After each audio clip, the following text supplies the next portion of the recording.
Hello student, my name is Nandini. एक बार फिर से आपका स्वागत है आज के करंट अफेयर क्लासेस में। इस करंट अफेयर की पीडीएफ अगर आपको चाहिए तो हमारे टेलीग्राम ग्रुप या व्हाट्सएप ग्रुप से आप जुड़ सकते हैं। वहां पर आपको फ्री पीडीएफ अवेलेबल हो जाएगी। ठीक है, तो चलिए स्टार्ट करते हैं। अमेरिका को पछाड़कर भारत का नंबर 1 ट्रेडिंग पार्टनर कौन बना है? अमेरिका को पछाड़कर भारत का नंबर 1 ट्रेडिंग पार्टनर कौन बना है? Option A Japan, option B चीन, option C Netherland, option D Iran.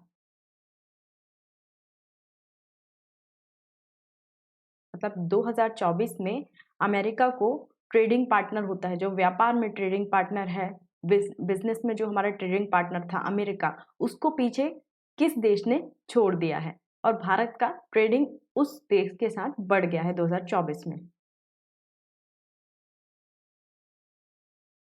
तो चलिए जानते हैं इसका आंसर क्या है। इसका आंसर है ऑप्शन बी चीन।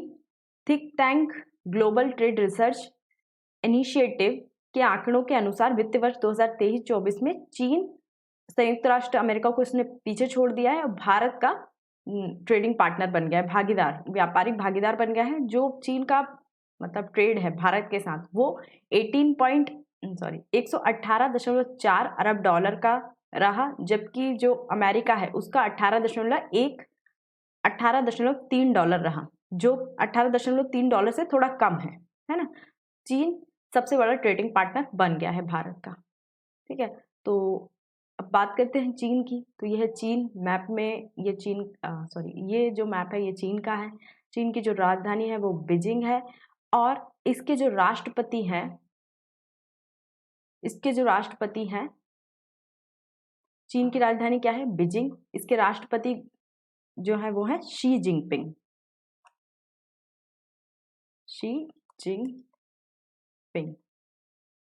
इसके राष्ट्रपति हैं, शी जिनपिंग इसके राष्ट्रपति हैं। ठीक है, नेक्स्ट आगे चलते हैं। नेक्स्ट जो न्यूज है, किसको ग्लोबल एक्सीलेंस अवार्ड 2024 से सम्मानित किया गया है? Option A Chandrakant Satija, option B Vinay Firake, option B Vinay Firake, option C Amar Ujala या ऑप्शन डी सुरजीत पातर।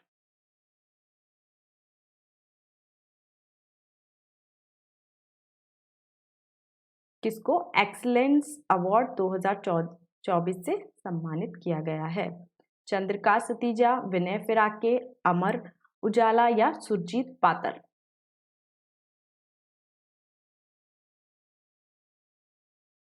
तो इसका सही आंसर है option A Chandrakant Satija. Chandrakant Satija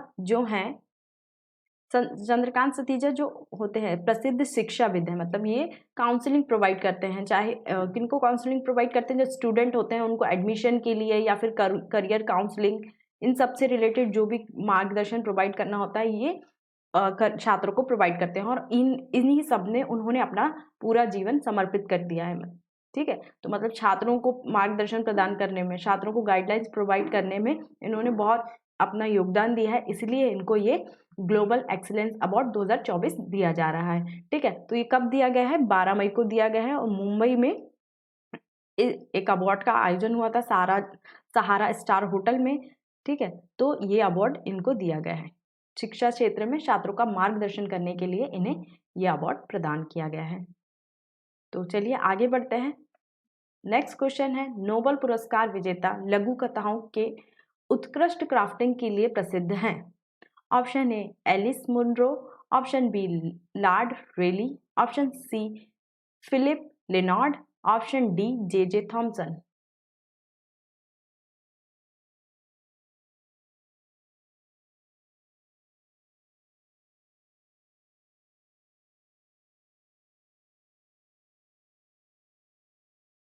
Nobel पुरस्कार विजेता लघु कथाओं के उत्कृष्ट क्राफ्टिंग ना, लघु कथाओं की जो क्राफ्टिंग होती है उसके लिए प्रसिद्ध हैं एलिस मुनरो, लॉर्ड रेली, फिलिप लेनार्ड या जे थॉमसन।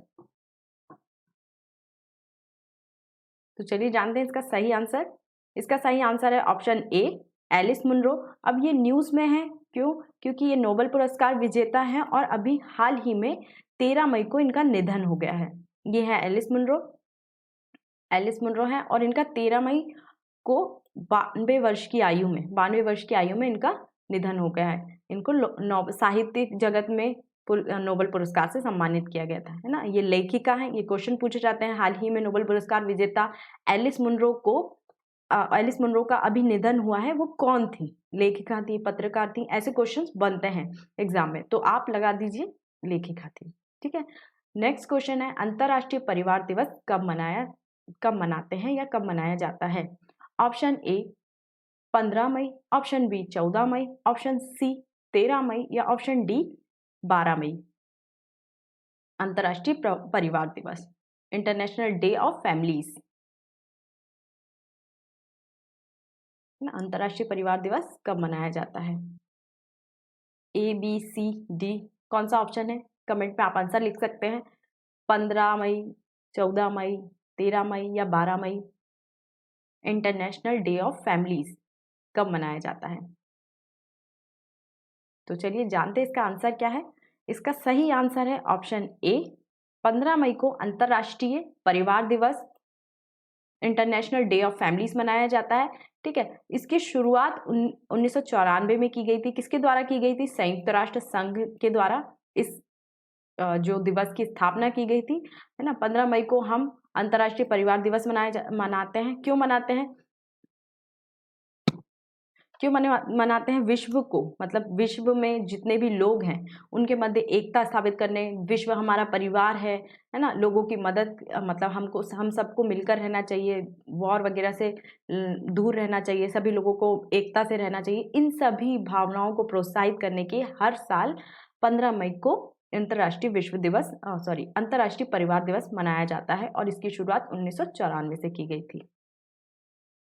ठीक है, तो अब ये इसकी शुरुआत की गई थी संयुक्त राष्ट्र अमेरिका से। तो इससे संबंधित कुछ इंपॉर्टेंट फैक्ट्स जान लेते हैं संयुक्त राष्ट्र संघ के बारे में। तो संयुक्त राष्ट्र संघ की जो स्थापना की गई थी 25 अक्टूबर 1945 को इसकी स्थापना की गई थी। इसका जो मुख्यालय है वो न्यूयॉर्क अमेरिका में है और इसके जो अभी प्रेजेंट महासचिव हैं वो है एंटोनियो गुटेरस। ठीक है, तो यह संयुक्त राष्ट्र संघ से संबंधित, इससे संबंधित बहुत सारे क्वेश्चंस आते हैं। कभी इसका हेडक्वार्टर पूछ लिया जाता है, कभी इसका स्थापना दिवस पूछ लिया जाता है, इसके महासचिव कौन है, तो ये आप ध्यान में रख सकते हैं। नेक्स्ट क्वेश्चन की ओर चलते हैं। यूनेस्को की memory of the world Asian Pacific regional register में कौन भारतीय साहित्य शामिल किया गया है? कौन से भारतीय साहित्य शामिल किए गए हैं?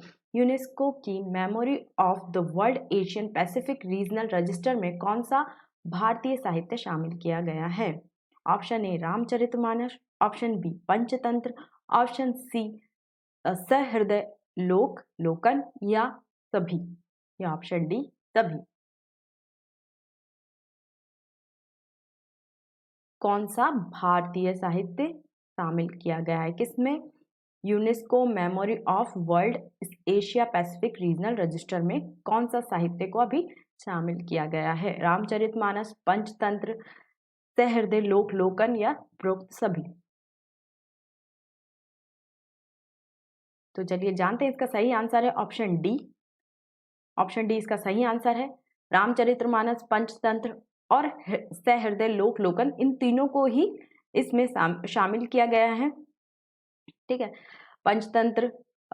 रामचरितमानस, पंचतंत्र, सहृदय लोकन को UNESCO memory of the world specific regional में शामिल किया गया। इससे क्या होगा, जो भारतीय साहित्य है उसको बढ़ावा मिलेगा, उससे जो भी सम्मान मिलना चाहिए विश्व में, जो भी सम्मान मिलना चाहिए, जो भी कलात्मक उसमें मतलब जो भी लेख लिखे गए हैं, जो लेखक हैं उनकी क्या क्या कलाएं थी, उनकी क्या प्रतिष्ठाएं थी, उनको सम्मान मिलेगा और भारत के जो साहित्य विरासत है उसको भी बढ़ावा मिलेगा, उसका महत्व बढ़ेगा।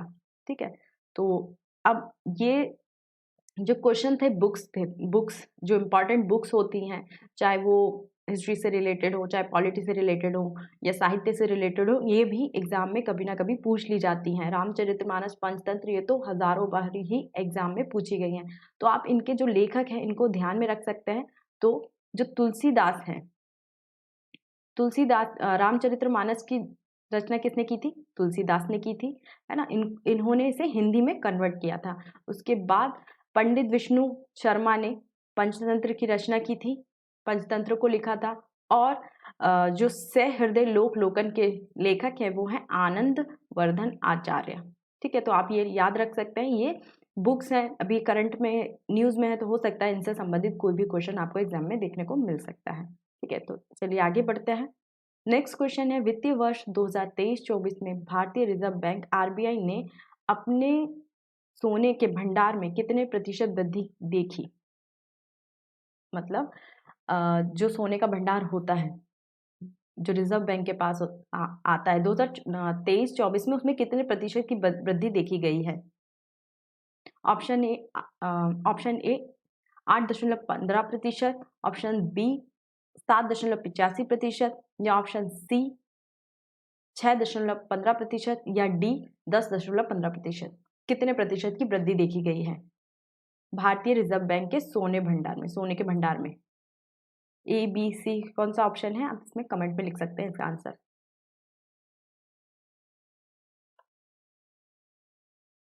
तो चलिए जानते हैं, इसका आंसर है ऑप्शन ए। इसका सही आंसर है ऑप्शन ए। 8.15% की वृद्धि 2023-24 में आरबीआई के सोने के भंडार में देखी गई है। ठीक है, आरबीआई गोल्ड होल्डिंग और विदेशी मुद्रा भंडार अपडेट, है ना। वित्तीय वर्ष 2023 में 23-24 में भारतीय रिजर्व बैंक 23-24 में भारतीय रिजर्व बैंक ने अपने सोने के भंडार में उल्लेखनीय वृद्धि देखी, जिसमें 27.46 मैट्रिक टन की बढ़ोतरी हुई है। मतलब अगर टन में याद रखना है तो 27.46 मैट्रिक टन की वृद्धि हुई है। और यह अनुमान लगाया गया है कि मार्च 2024 के अंत तक ये जो कुल सोना है, सोने का भंडार है, 822.12 मैट्रिक टन तक पहुंच सकता है। 822.1 मैट्रिक टन तक पहुंच सकता है। कुल विदेशी मुद्रा भंडार पिछले वर्ष का कितना था? 7.81% था, और जो बढ़कर लगभग 8.15 हो गया है। ठीक है, तो वित्त वर्ष 2023 में जो आरबीआई है उसके सोने के भंडार में उल्लेखनीय वृद्धि देखी गई है, जो कितनी थी? 27.46 मैट्रिक टन थी, और मार्च 2024 के अंत तक ही 822.10 मैट्रिक टन हो सकती है। कुल विदेशी मुद्रा भंडार पिछले वर्ष जो था वो 7.81 से बढ़कर 8.15% हो गया है। ठीक है, तो कितना प्रतिशत की वृद्धि हुई है? 8.15% की वृद्धि हुई है। ठीक है, तो आरबीआई एक इम्पॉर्टेंट संस्था है, तो इससे भी कुछ मतलब इम्पॉर्टेंट क्वेश्चन पूछे जा सकते हैं। तो चलिए आरबीआई के बारे में जानते हैं। ठीक है, तो आरबीआई का जो फुल फॉर्म है वो भारतीय रिजर्व बैंक, है ना, रिजर्व बैंक ऑफ इंडिया है, हिंदी में रिजर्व बैंक ऑफ इंडिया। तो इसकी स्थापना जो हुई थी, भारतीय रिजर्व बैंक की स्थापना भारतीय रिजर्व अधिनियम 1934 के अनुसार, जो भी प्रावधान थे उसके अनुसार की गई थी, है ना। 1934 में जो अधिनियम पारित हुआ था, ब्रिटिश सरकार ने ये अधिनियम पारित किया था। उसके बाद आरबीआई की जो स्थापना हुई वो 1 अप्रैल 1935 को हुई। तो आरबीआई का स्थापना दिवस कौन सा है? 1 अप्रैल 1935। इसका कार्यालय, वैसे तो इसके कुल जो कार्यालय हैं, क्षेत्रीय कार्यालय हैं, वो 33 हैं, परंतु इसका जो मुख्य कार्यालय है वो कहाँ पे है? मुंबई में। पहले जब इसकी स्थापना हुई थी तो कोलकाता में था, है ना, कोलकाता में था, क्योंकि जब अंग्रेज थे तो उस टाइम पे कोलकाता उनकी प्रशासनिक राजधानी थी। ठीक है, उसको वो राजधानी मानते थे। फिर जब 2037 के बाद इसको स्थानांतरित करके मुंबई में शिफ्ट कर दिया गया है।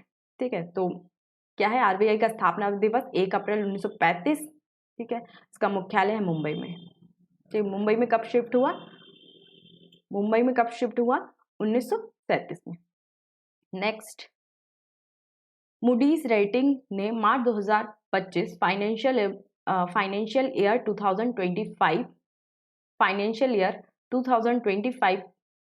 मूडीज रेटिंग ने मार्च 2025 या फाइनेंशियल ईयर 2025 में समाप्त होने वाले वित्तीय वर्ष के लिए भारतीय अर्थव्यवस्था के कितने विस्तार की भविष्यवाणी की है ना। भारतीय अर्थव्यवस्था में कितने प्रतिशत की वृद्धि हो सकती है, कितना विस्तार हो सकता है, इसका जो अनुमान लगाया गया है मूडीज के द्वारा लगाया गया है। तो कितने प्रतिशत की वृद्धि का अनुमान मूडीज के द्वारा लगाया गया है फाइनेंशियल ईयर 2025 में? Option A 8.15%, option B 7.85%, option C 6.6% या ऑप्शन डी 10.15%। कितने प्रतिशत की वृद्धि का अनुमान मूडीज के द्वारा भारतीय अर्थव्यवस्था के बारे में लगाया गया है? ए, बी, सी। इसका आंसर आप कमेंट में लिख सकते हैं। तो चलिए जानते हैं, इसका सही आंसर है ऑप्शन सी। मूडीज ने अनुमान लगाया है कि 6.6 की वृद्धि देखी जा सकती है। 6.6 की वृद्धि भारतीय अर्थव्यवस्था में 2025 के फाइनेंशियल ईयर में, मतलब फाइनेंशियल ईयर जब समाप्त होगा 2025 का, तब देखी जा सकती है। ठीक है, देखिए वित्तीय वर्ष 2025 में भारतीय अर्थव्यवस्था की 6.6% वृद्धि। आर्थिक विकास पर्यवेक्षण मूडीज ने वित्त वर्ष 2025 में भारत की जीडीपी 6.6 की वृद्धि का अनुमान लगाया है। इसके बाद अगले वर्ष मतलब 25 के बाद ये जो वृद्धि रहेगी वो 6.2% की वृद्धि हो सकती है, होगी ये। हालांकि अन्य जो अनुमान लगाएंगे उससे थोड़ा कम है।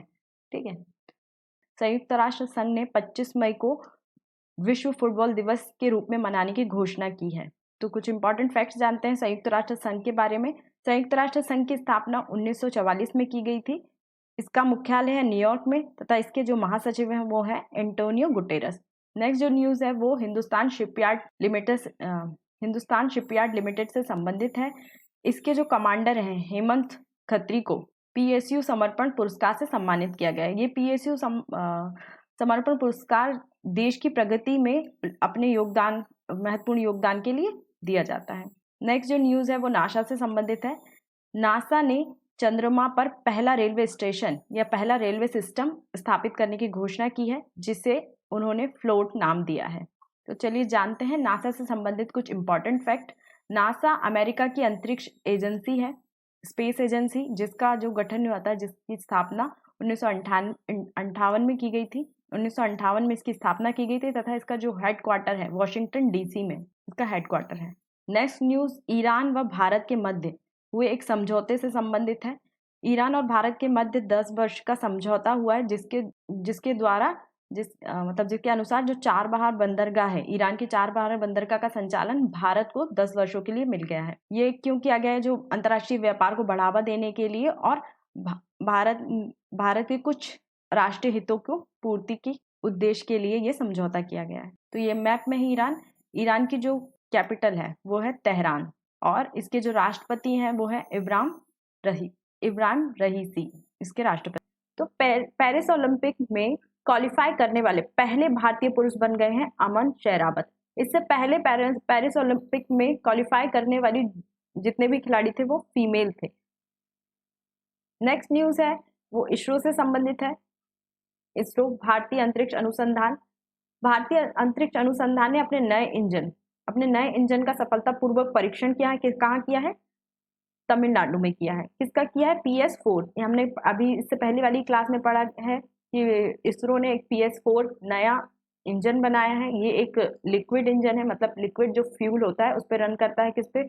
ऑक्सीजन पे करता है और केरोसिन पे रन करता है। ऑक्सीजन केरोसिन पर ये वर्क करता है। ठीक है, अब अगर हम इसरो की बात करें तो इसरो की जो स्थापना हुई है, इसरो का जो गठन की गई है वो 15 अगस्त 1969 में की गई है। पहले एक संस्था थी इनको स्पार, इसका नाम बदलकर बाद में इसरो रख दिया है, जिसे डॉक्टर विक्रम साराभाई ने की दूरदर्शिता पर 1962 में भारत सरकार द्वारा स्थापित किया गया था। इसको पार को 1962 में स्थापित किया गया था। बाद में इसको पार को इसरो नाम दे दिया गया और इसे अंतरिक्ष विभाग, जो भारतीय अंतरिक्ष विभाग है उसके अंतर्गत इसे शामिल कर दिया गया और इसे अंतरिक्ष विभाग के तहत कब लाया गया? 1972। नेक्स्ट बात करते हैं, जो आपको पता है कि जो भी इंपॉर्टेंट व्यक्ति होते हैं उनसे संबंधित न्यूज है जो एग्जाम में आती रहती है।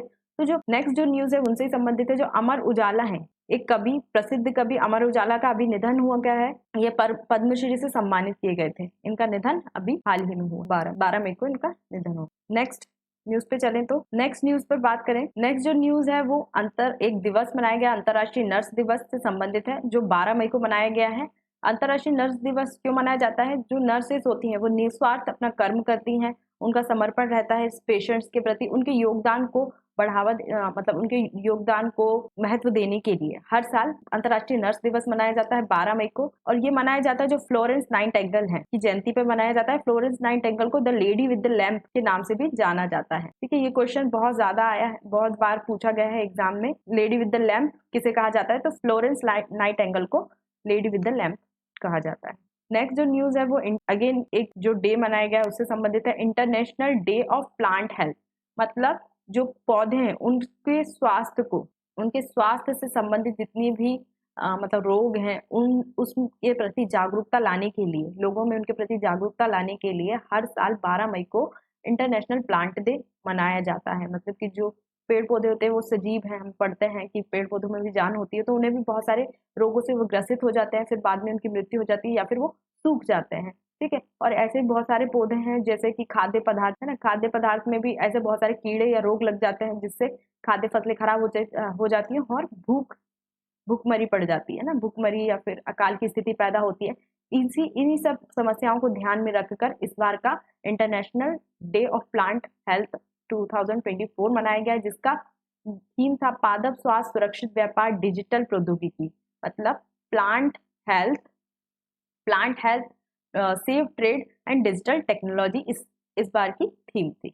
नेक्स्ट, इसके महत्व पर अगर बात करें इंटरनेशनल प्लांट डे, तो इंटरनेशनल प्लांट डे मनाने का जो प्रस्ताव रखा गया था वो संयुक्त राष्ट्र संघ में रखा गया था, और इस प्रस्ताव को 22 मार्च को सर्वसम्मति से जो महासंघ है संयुक्त राष्ट्र संघ, उसमें जितने भी देश हैं उन्होंने जो स्वीकार कर लिया गया था, तब से ही इंटरनेशनल प्लांट हेल्थ डे मनाया जाता है। अगर हम संयुक्त राष्ट्र संघ की बात करें तो संयुक्त राष्ट्र संघ की स्थापना 1945 में हुई थी, और इसके अभी जो वर्तमान महासचिव हैं एंटोनियो गुटेरस इसके वर्तमान सचिव। जो नेक्स्ट न्यूज है वो भारतीय किसान उर्वरक सहकारी इफ्को से संबंधित है। इफ्को के अभी जो मतलब अभी जो नए अध्यक्ष बने हैं वो दिलीप संघानी बने हैं, है ना। इफ्को की स्थापना 1967 में की गई थी, और इफ्को का जो मुख्यालय है वो नई दिल्ली, भारत। नेक्स्ट जो न्यूज है वो भारत और ओमान के मध्य हुए समझौते व सहयोग से संबंधित है। ये समझौता जो हुआ है वो सार्क व रेंज अनुसंधान के लिए किया गया है और उनके संरक्षण के लिए किया गया है ना। जो अरब सागर में जो भी सार्क से संबंधित अनुसंधान होते हैं, प्रयास होते हैं, उनको बढ़ावा देने के लिए ये समझौता किया गया है। किस किस के मध्य हुआ है? शार्क और रेंज के अनुसंधान एवं संरक्षण के लिए सहयोग भारत और ओमान के मध्य हुआ है। नेक्स्ट अगेन इंपॉर्टेंट वीआईपी जिनका निधन हुआ है, पंजाबी कवि सुरजीत पातर का 79 एज में 89 वर्ष की आयु में इनका निधन हो गया है। ये एक प्रसिद्ध साहित्यकार थे, लेखक थे, है ना, कवि थे। इनका अभी निधन हुआ है और इनको पद्मश्री से सम्मानित भी किया गया था। नौसेना में जो संजय भल्ला हैं, वाइस एडमिरल संजय भल्ला को कार्मिक प्रमुख बनाया गया है। किसका? नौसेना का। तो नौसेना की बात हो रही है तो कुछ इंपॉर्टेंट फैक्ट्स जानते हैं हम नौसेना के बारे में। नौसेना दिवस कब मनाया जाता है? 4 दिसंबर को नौसेना दिवस मनाया जाता है। इसके जो कार्मिक प्रमुख बने हैं संजय भल्ला बने हैं, और अध्यक्ष कौन है इसके? दिनेश त्रिपाठी इसके वर्तमान अध्यक्ष हैं। और नौसेना की जो नौसेना दिवस मनाया जाता है, ये मनाया जाता है जब भारत पाकिस्तान युद्ध हुआ था। भारत पाक युद्ध में भारत को जो विजय मिली थी उसमें नौसेना की क्या भूमिका थी, क्या महत्व था उस जीत में, भारत की जीत में, इन सबको याद करने के लिए प्रत्येक वर्ष 4 दिसंबर को नौसेना दिवस मनाया जाता है। नेक्स्ट जो न्यूज़ है वो डीआरडीओ से संबंधित है। डीआरडीओ ने वर्तमान में एक समझौता किया है। ये समझौता किस किस के मध्य हुआ है? डीआरडीओ और आईटीआई भुवनेश्वर के मध्य समझौता हुआ है। क्यों हुआ है? जो डिफेंस है, रक्षा में प्रौद्योगिकी जो परियोजना में सहयोग के लिए जो प्रोजेक्ट हैं, रक्षा से संबंधित, डिफेंस से संबंधित जो भी प्रोजेक्ट हैं, उसमें आईटीआई भुवनेश्वर का मिलकर जो काम करेंगे डेवलपमेंट के लिए डिफेंस में, उसके लिए दोनों ने मिलकर एक समझौता किया है, सहयोग किया है। अब बात डीआरडीओ की है तो डीआरडीओ की स्थापना जो हुई थी वो 1985 में हुई थी, 1958 में हुई थी, और इसका जो मुख्यालय है वो न्यू दिल्ली में है। डीआरडीओ का मुख्यालय कहाँ पर है? न्यू दिल्ली में है। और डीआरडीओ के जो वर्तमान अध्यक्ष हैं वो हैं समीर कामत इसके वर्तमान अध्यक्ष हैं। नेक्स्ट जो न्यूज़ है वो भारत और संयुक्त राष्ट्र ट्रस्ट फंड से संबंधित है। भारत ने $5 लाख का अनुदान दिया है। किसको? संयुक्त राष्ट्र ट्रस्ट फंड है उसको $5 लाख का अनुदान दिया है। ये अनुदान क्यों दिया गया है? विश्व भर में जितनी भी आतंकवादी घटनाएं हो रही हैं और उनको जो भी फंडिंग की जाती है आतंकवादी घटनाओं के लिए, उनका मुकाबला करने के लिए और आतंकवादी घटनाओं को कम करने के लिए, आतंकवाद को कम करने के लिए ये योगदान किया गया है। बात करते हैं संयुक्त राष्ट्र फंड के बारे में। संयुक्त राष्ट्र फंड की स्थापना 2006 में की गई थी। 2006 में किसके द्वारा की गई थी? यूएन के द्वारा, संयुक्त राष्ट्र संघ के द्वारा। संयुक्त राष्ट्र संघ का जो मतलब स्थापना दिवस कब होता है? इसकी स्थापना कब हुई थी? 1945 में। 1945 में संयुक्त राष्ट्र संघ की स्थापना हुई थी और संयुक्त राष्ट्र फंड की स्थापना 2006 में हुई थी। क्यों हुई थी? जो विश्व शांति को बनाए रखने के लिए, जो भी वायलेंस होते हैं, जो भी ऐसी घटनाएं होती हैं जिससे शांति को खतरा होता है, उन घटनाओं को कम करने के लिए ये इसकी स्थापना हुई थी और सभी देशों के मध्य सहयोग को बढ़ावा देने के लिए, शांति को बढ़ावा देने के लिए इसकी स्थापना की गई थी। नेक्स्ट न्यूज़ कोहिमा शांति स्मारक से संबंधित है। कोहिमा शांति स्मारक ये नागालैंड में है। नागालैंड में है कोहिमा शांति स्मारक। कोहिमा शांति स्मारक और इको पार्क, इन दोनों के उद्घाटन किया गया है। कहाँ पर? नागालैंड में। किस किस ने मिलकर किया है? जापान और नागालैंड ने। ये क्यों किया गया है? जो विश्व युद्ध था, सेकेंड विश्व युद्ध के दौरान जो भी लोग मारे गए थे, जो भी लड़ाइयाँ हुई थी, जैसे इम्फाल की लड़ाई, कोहिमा की लड़ाई, है ना, और विश्व युद्ध में जापान पे भी परमाणु हमला किया गया था अमेरिका के द्वारा। उसमें जो भी लोग मारे गए हैं उनको याद करने के लिए कोहिमा शांति स्मारक की स्थापना की गई है और पार्क की स्थापना की गई है। उसका उद्घाटन जापान और नागालैंड के सहयोग की सरकार ने किया है और ये स्मारक जापानी सरकार और जो स्थानीय सरकार है नागालैंड की। कोहिमा शांति स्मारक का ऐतिहासिक महत्व है और जापान की सरकार और नागालैंड की सरकार के मध्य सहयोग को बढ़ावा देने के लिए, उनके प्रयासों को बढ़ावा देने के लिए एक जश्न मनाया गया इस टाइम पे। बात करते हैं जापान की। जापान की राजधानी क्या है? बात करते हैं जापान की राजधानी है टोक्यो और इसके जो वर्तमान पीएम है फूमियो किशिदा जापान के वर्तमान पीएम है। भारत में 11 मई को नेशनल टेक्नोलॉजी दिवस मनाया गया, नेशनल टेक्नोलॉजी डे मनाया गया। ये डे क्यों मनाया जाता है? जो साइंटिस्ट हैं, वैज्ञानिक हैं या फिर जो इन्वेंटर होते हैं और इंजीनियर होते हैं, इनके द्वारा जो भी योगदान दिए गए हैं टेक्नोलॉजी में, उनको याद करने के लिए, उनका महत्व को बढ़ाने के लिए और सभी सेक्टरों में वैज्ञानिक तकनीकी नवाचार को बढ़ाने के लिए, ठीक है, इसको बढ़ावा देने के लिए, टेक्नोलॉजी को बढ़ावा देने के लिए हर साल 11 मई को नेशनल टेक्नोलॉजी दिवस मनाया जाता है इंडिया में। नेक्स्ट जो न्यूज़ है वो इंडियन कोस्टल गार्ड और हिंडाल्को के मध्य हुए समझौते से संबंधित है। इस समझौते का महत्व है कि इस समझौते के माध्यम से जो ग्रेड होती हैं, एल्युमिनियम ग्रेड, जिससे जहाज बनाए जाते हैं, ये सारी चीज़ें भारत बाहर से मंगाता है, एक्सपोर्ट करता है, फिर वो अपने जहाज बनाता है। लेकिन हिंडाल्को इंडस्ट्री और जो भारतीय तटरेखा बल है, इंडियन कोस्टल गार्ड, इन दोनों के मध्य हुए समझौता किस लिए हुआ? जो इंडियन स्वदेशी एल्युमिनियम ग्रेड है, उनके निर्माण को बढ़ावा देने के लिए और उसमें आत्मनिर्भरता प्राप्त करने के लिए यह समझौता किया गया है। बात करें इंडियन कोस्टल गार्ड की, इसकी स्थापना, इसका गठन किया गया था 1978 में। 1978 में इसका गठन किया गया था और इसका मोटो है वयम रक्षमः, इसका मोटो है। और इसके जो वर्तमान अध्यक्ष हैं वो है राकेश पाल इसके वर्तमान अध्यक्ष। नेक्स्ट जो न्यूज़ है वो रूस से संबंधित है। रूस के जो राष्ट्रपति हैं व्लादिमीर पुतिन ने मिखाइल मिशुस्तिन को फिर से प्रधानमंत्री नियुक्त किया है। रूस की बात करें तो रूस की जो राजधानी है वो मॉस्को है। रूस की राजधानी क्या है? मॉस्को, और करेंसी है रूबल। नेक्स्ट न्यूज़ है 11 मई 2024 को विश्व पक्षी प्रवासी दिवस मनाया गया है। जो प्रवासी पक्षी होते हैं, माइग्रेट बर्ड्स होते हैं, उनके संरक्षण के लिए और उनके संरक्षण को बढ़ावा देने के लिए तथा लोगों को जागरूक करने के लिए प्रत्येक मई या अक्टूबर में ये जो विश्व प्रवासी पक्षी दिवस है, ये साल में 2 बार मनाया जाता है। एक बार मनाया जाता है मई के सेकेंड सैटरडे, एक बार मई में मनाया जाता है और एक बार अक्टूबर के सेकेंड सैटरडे पे मनाया जाता है। तो अभी मई का जो सेकेंड सैटरडे पड़ा था वो 11 मई को पड़ा था। तो विश्व प्रवासी दिवस मनाया गया था। इसका जो विषय था वो था कीड़ा। जो कीड़े होते हैं, इंसेक्ट, उनकी भूमिका क्या रहती है इनके जीवन में, प्रवासी पक्षियों के जीवन में उनकी क्या भूमिका रहती है, और कीड़ों की जो पॉपुलेशन है, जो इंसेक्ट की पॉपुलेशन है, वो दिन प्रतिदिन घटती जा रही है। इनका क्या कारण है, क्या क्या इशू है, इन सभी को हाईलाइट करने के लिए ये दिवस मनाया गया है। महिला हॉकी को सशक्त बनाने के लिए हॉकी इंडिया ने किसके साथ गठबंधन किया है? महिला हॉकी को सशक्त बनाने के लिए हॉकी इंडिया ने किसके साथ गठबंधन किया है? ऑप्शन ए अंदाना, option B Reliance industry, option C HDFC bank या option D Tata consultancy service.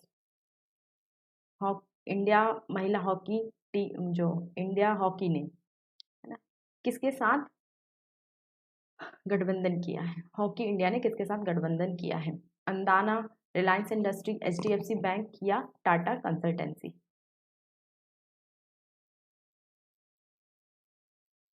ठीक है, तो इसका सही आंसर है ऑप्शन ए।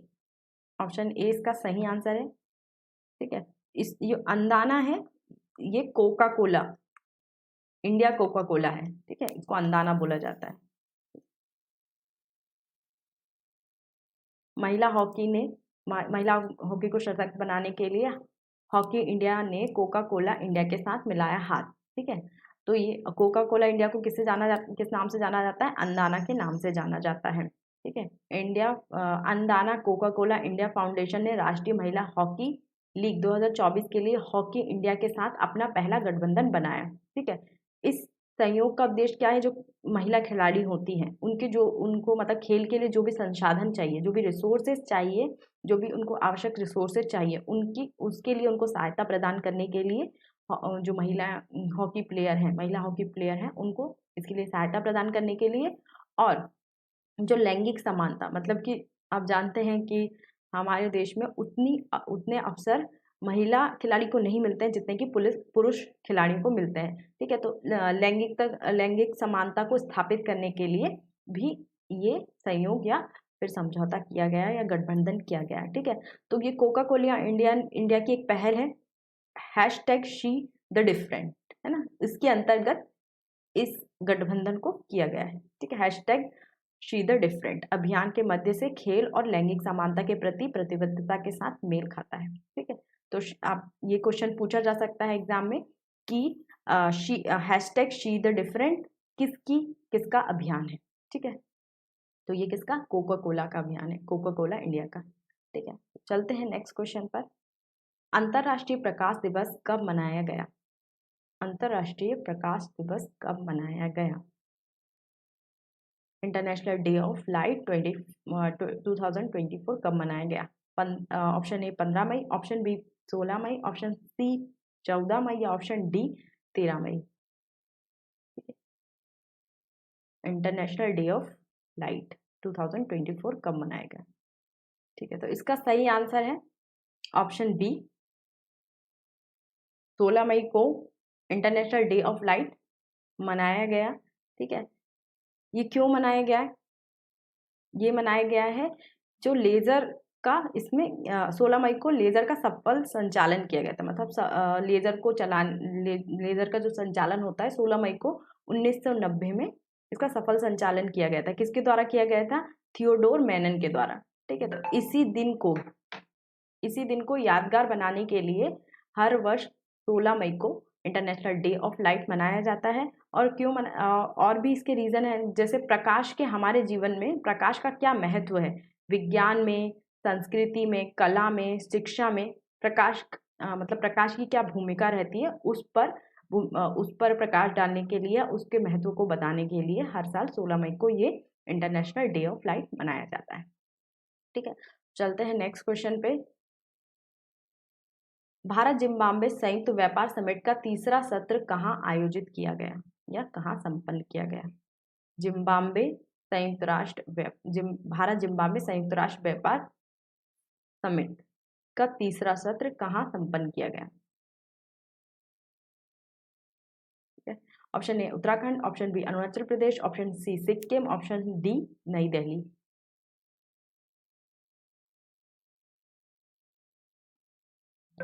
तो इसका सही आंसर है ऑप्शन डी। ठीक है, भारत जिम्बाब्वे संयुक्त व्यापार समिट का तीसरा सत्र नई दिल्ली में आयोजित किया गया।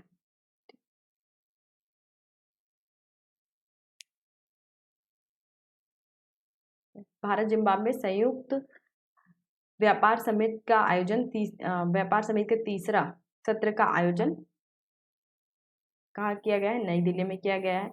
ये दोनों पक्ष डिजिटल परिवर्तन समाधान, टेलीमेडिसिन, कच्चे हीरे, त्वरित भुगतान प्रणाली, पारंपरिक चिकित्सा में सहयोग की भावनाओं का पता लगाएंगे और भूस्थानिक क्षेत्र, मशीनरी, यांत्रिक उपकरण, वाहन, खनिज, ईंधन, विद्युत मशीन की पहचान द्विपक्षीय व्यापार को बढ़ावा देने के संभावित क्षेत्रों के रूप में की गई है। ठीक है, मतलब दोनों पक्षों की ओर से व्यापार को बढ़ावा देने के लिए ये समिट का आयोजन किया गया है। ठीक है, तो किसके साथ किया गया है? जिम्बाब्वे के साथ। तो जिम्बाब्वे के बारे में कुछ इंपॉर्टेंट फैक्ट्स हम जान लेते हैं। ठीक है, तो ये है मैप में जिम्बाब्वे। जिम्बाब्वे की कैपिटल क्या है? हरारे जिम्बाब्वे की कैपिटल है। जिम्बाब्वे का जो करेंसी है वो क्या है? Zimbabwe dollar. Zimbabwe dollar. और इसके राष्ट्रपति हैं एमरसन मनंगावा, इसके राष्ट्रपति हैं। नेक्स्ट क्वेश्चन पर चलते हैं।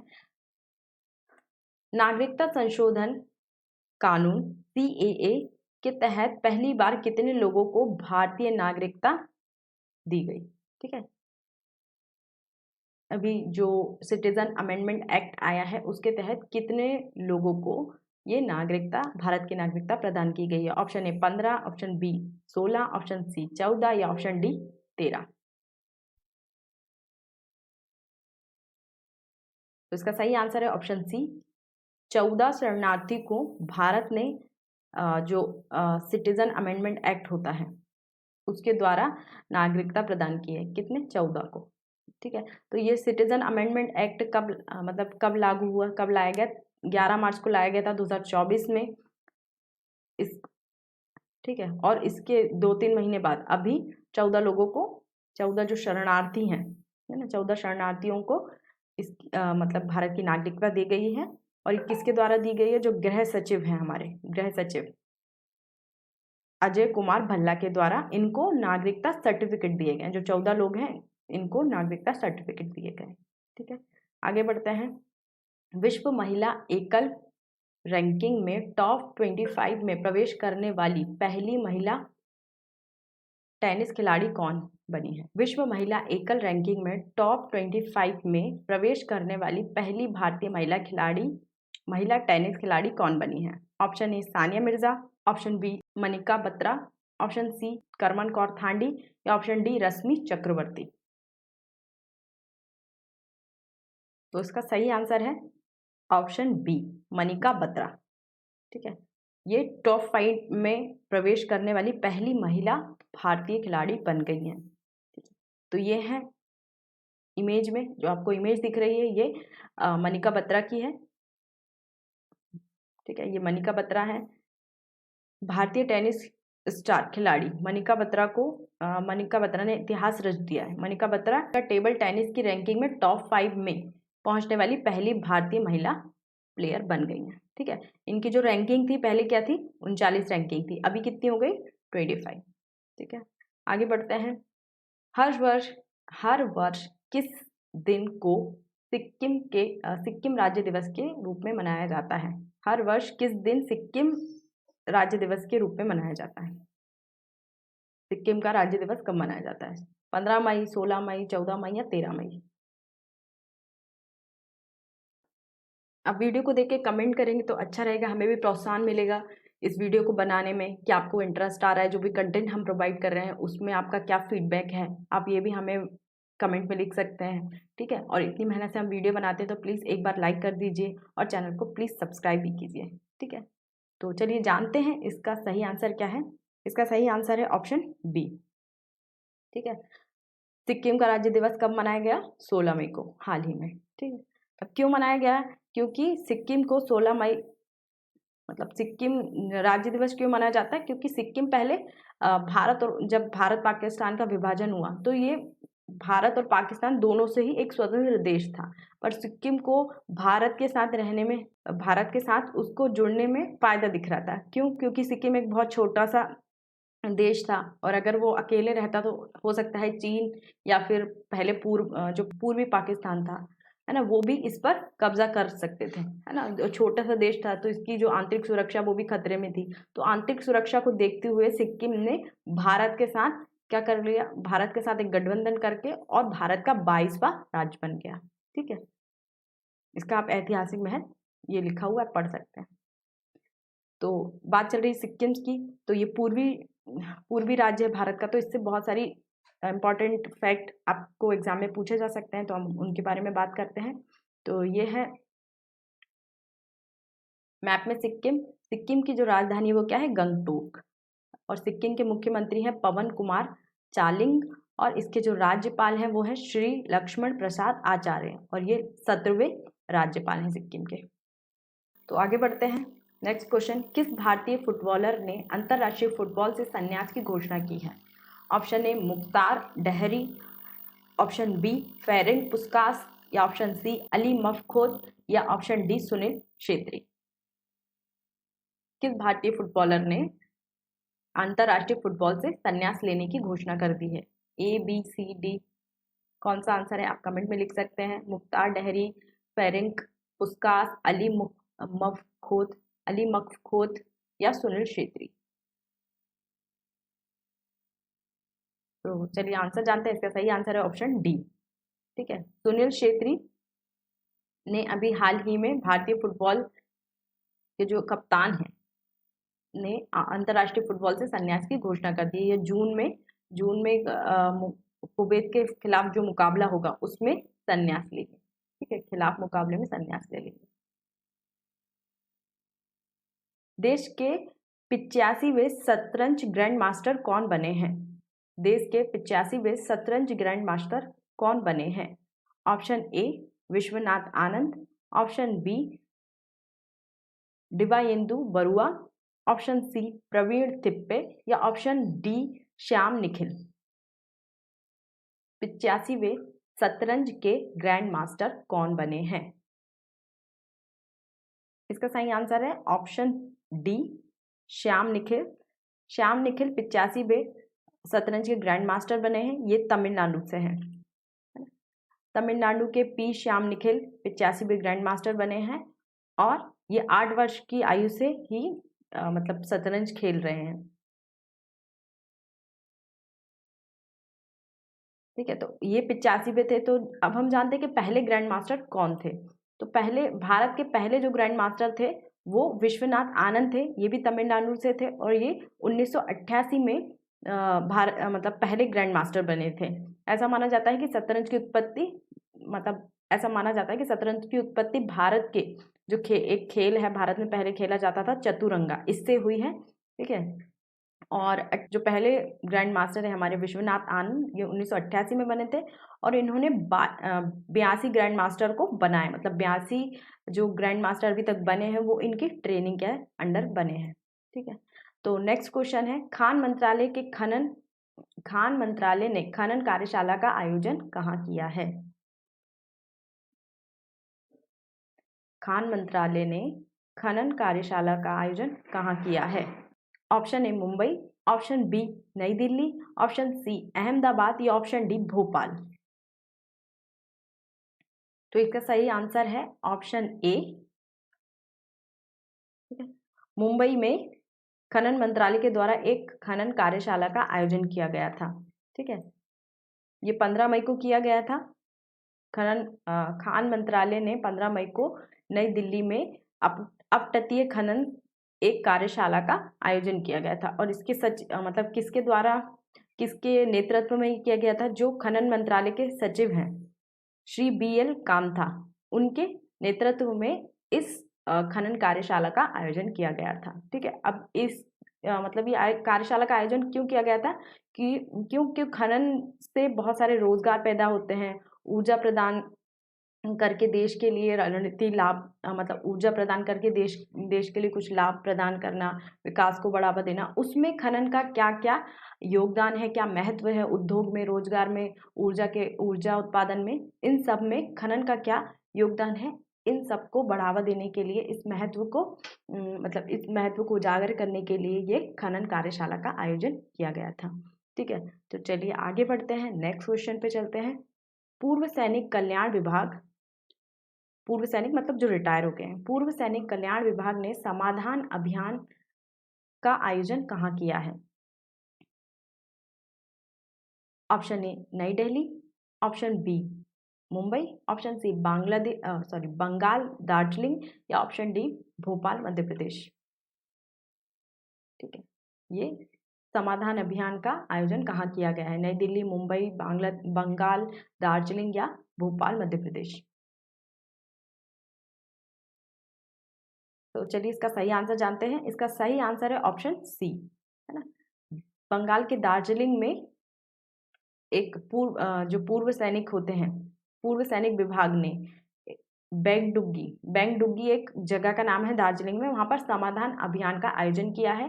पूर्व सैनिक कल्याण विभाग ने पश्चिम बंगाल के दार्जिलिंग के में बेंगडुग्गी आर्मी कैंप में, मतलब बेंगडुग्गी एक आर्मी कैंप है, में आउटरीच कार्यक्रम समाधान का आयोजन किया। ठीक है, ये क्यों किया गया है? जो मतलब पूर्व सैनिक होते हैं, जो रिटायर्ड सैनिक होते हैं और उनके परिवार के द्वारा जो भी बलिदान किए गए हैं, और जो भी बलिदान किए गए हैं उनके महत्व को उजागर करने के लिए, उनके द्वारा जो भी मतलब उनको महत्व देने के लिए जो भी बलिदान उनके परिवार ने किए हैं, जो सैनिक हैं उनके परिवार ने किए हैं, और क्या कुछ जैसे कल्याणकारी योजनाएं चलाई जाती हैं पूर्व सैनिक से रिलेटेड या उनके परिवार से रिलेटेड, कुछ कल्याणकारी योजनाएं चलाई जाती हैं, उससे संबंधित कुछ शिकायतें भी रहती हैं परिवार की, सैनिकों की, तो उनके समाधान के लिए ये समाधान अभियान चलाया गया था, इसका आयोजन किया गया था। ठीक है, नेक्स्ट क्वेश्चन पे चलते हैं।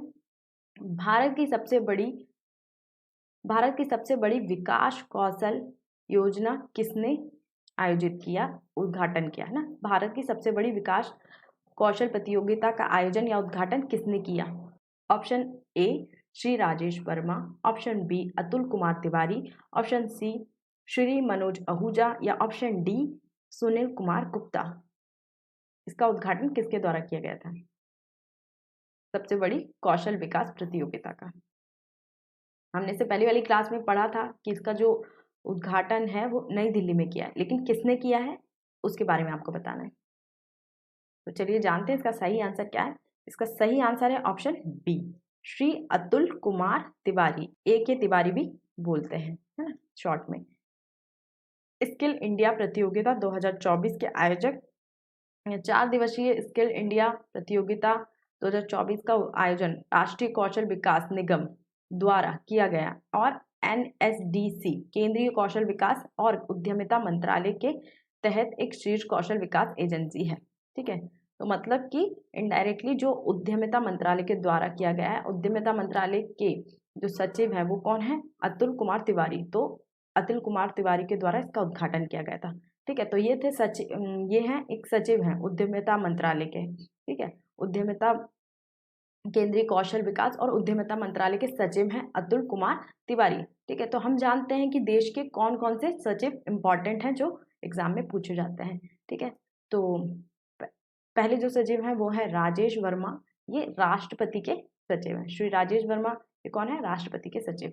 उसके बाद है मनोज आहूजा, ये कृषि सहकारिता किसान कल्याण मंत्रालय के सचिव हैं। ठीक है, नेक्स्ट है सुनील कुमार गुप्ता, ये उपराष्ट्रपति के सचिव हैं। नेक्स्ट है अतुल कुमार तिवारी या अतुल कुमार तिवारी ये कौन है? कौशल विकास और उद्यमिता मंत्रालय के सचिव हैं। ठीक है, तो ये थे इंपॉर्टेंट सचिव। नेक्स्ट क्वेश्चन पे चलते हैं। International day of living together in peace 2024 कब मनाया गया? International day of living together in peace कब मनाया गया? एक साथ शांति से रहने का दिन या दिवस 2024 कब मनाया गया? ऑप्शन ए 15 मई, ऑप्शन बी 16 मई, ऑप्शन सी 14 मई, ऑप्शन डी 13 मई। कब मनाया गया? आप कमेंट में इसका आंसर लिख सकते हैं।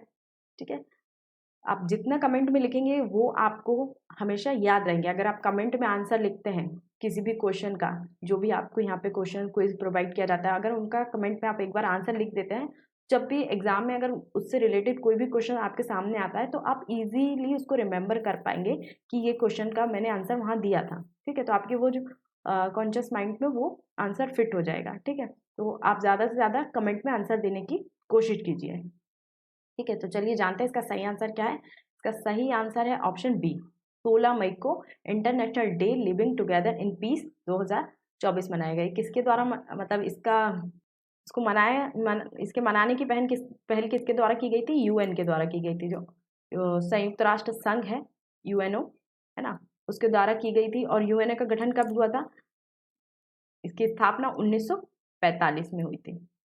इसकी स्थापना 25 अक्टूबर 1945 को की गई थी। ठीक है, और इसका मुख्यालय कहाँ है? न्यूयॉर्क में। और इसके जो मतलब महासचिव है वो है एंटोनियो गुटेरेस।